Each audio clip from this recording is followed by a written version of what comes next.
The Kansas City Chiefs, the lone unbeaten team. Steve, what are your thoughts? The thing with the Kansas City Chiefs that is impressive is, are they the best team in football? No. Record-wise, they are perfect. Yep. Statistically. But when it's not your team, you're always looking for something to discredit that team that is at the top of the mountain. Every week, they figure out how to win the game. It doesn't matter for them, is it ugly or pretty? They just want to know, can we get the dub? Yep. It's been impressive. And look around the corner, all the guys that went out are now available to return soon. So imagine, they're getting more firepower at the wrong time. The wrong time for everybody else. Yeah. Yes, the wrong time for everybody else, exactly. And you're right. And listen, the chemistry with DeAndre Hopkins is going to continue. We did a great breakdown of that, and you can check out that video on the page as well. I think there's two other points I want to make before we move on, Steve. One is you're exactly right in how they win games. They've trailed in 8 of 9 games this season. The only team they didn't trail to was the Saints. 7 of their 9 wins have been one-score games. They just find a way, as you're saying. But I also think the other part of that, and we've seen other great teams do this, is they never beat themselves. They never beat themselves in how they play football, and they always find different ways. Real quick, I know we showed the blocked game-winning field goal. Somebody in Kansas City texted me the next morning going, why don't you go take a look at the second PAT try that the Broncos had? We blew up the exact same guy. And so we knew we were going to be able to do it on the game-winning field goal. And I went back and watched it. Alex Forsythe, who's the player who's sitting there, they exploded him and almost blocked the PAT then. So they knew going into the game winner that they were going to have an opportunity to block this kick. The second part is, and this goes with what you're saying, you know who's kind of really emerging lately? Surprise, surprise, Travis Kelce. The last 3 games, he's got 32 catches. He's been on fire these last 3 games. That's 10 catches a game. That's 10 catch games. He's got 32 over the last 3 games. That's on 40 targets. So he has been, I think, back to that Travis Kelce we're used to seeing. And I think the other part that plays into that is that Hopkins is on the field as well. And that's going to free things up for Travis Kelce. Patrick Surtain had to follow around DeAndre Hopkins. And what ended up happening? You're going to be a little bit softer in another spot. And Travis Kelce is emerging quite a bit. Now you got the Bills, Steve. Whew! Up there in Buffalo coming up for the Kansas City Chiefs. Is this the game? And before we move on, what do you think is the game that is most suspect for them in chance of losing? I can run through it if you're curious. Don't get yourself in trouble coming down up here in Charlotte, my house, right before November 24th, huh?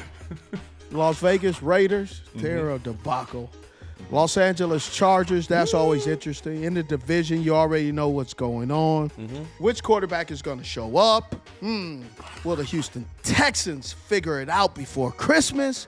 And on Christmas morning, oh my goodness, Russell Wilson, is he going to dethrone Patrick Mahomes? And then you got the final game against the Denver Broncos. They're believing that that's going to be the game to watch. Yeah. They could be resting their guys. We'll see if they care about an undefeated season, if they make it there and they end up playing everybody. Because they're still just playing.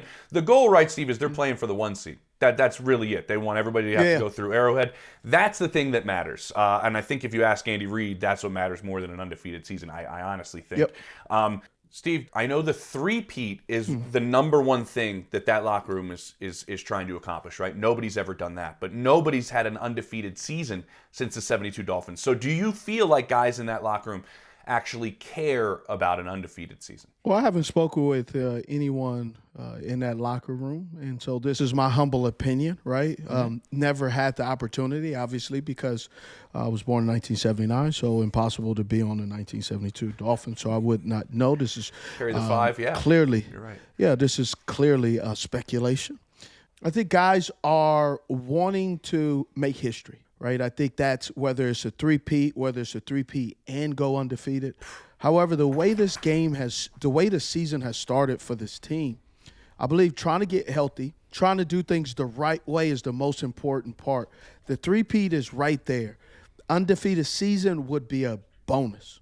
But getting their players back healthy for the playoffs, which allows them to get closer and reload to that three-peat, I believe is more critical than becoming undefeated, because you could be undefeated and you can win the battle but lose the war. Patriots. Because you're trying to do some things that aren't worth it just to say you're one of those teams that's done what very few have ever done. So I think that's the difference in the history that they're looking for. You never pass up guaranteed for what if.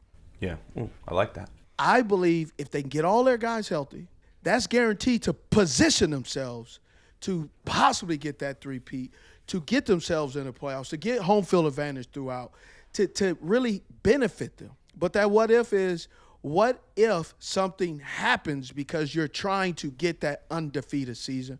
We've seen this with people before, being in the game longer than you should be because you're trying to get a mark or whatever the case may be. So the risk versus reward.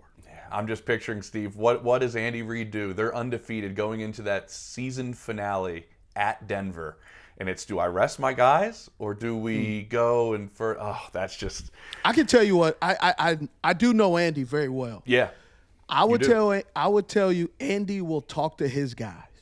And ask them what he they will want talk to to the leadership in there, because I know Patrick, he got a little fire to him, right? Yeah. His voice ain't the deepest, but he wants to impact the league. That voice is heard. That voice is heard. He wants to rub it in people's faces statistically, not demonstratively, but statistically, to say, hey, if there's a question about anything, go look at my resume. And so I would believe that depending on how those guys are health-wise, how they're feeling, they're going to give it a try. Now, at some point, if things are starting to get out of hand and they start to see the risk versus reward isn't there, I would believe that they would start to pull back and say, hey, this isn't worth it, because we're trying to win this marathon. We're not trying to win this 40-yard dash. Yeah, it's a great point. Great point. But if anybody can do it, I feel like they can. Last point, they're battle-tested, Steve. They've been through everything over the last several years, and almost all of those guys have been through it over the last several years. The core is all there. I was at that game in Buffalo and at that game in Baltimore. Everybody said they couldn't win on the road in the postseason. And they won. Won in two tough environments, and they won, and they've been through it. So we'll see.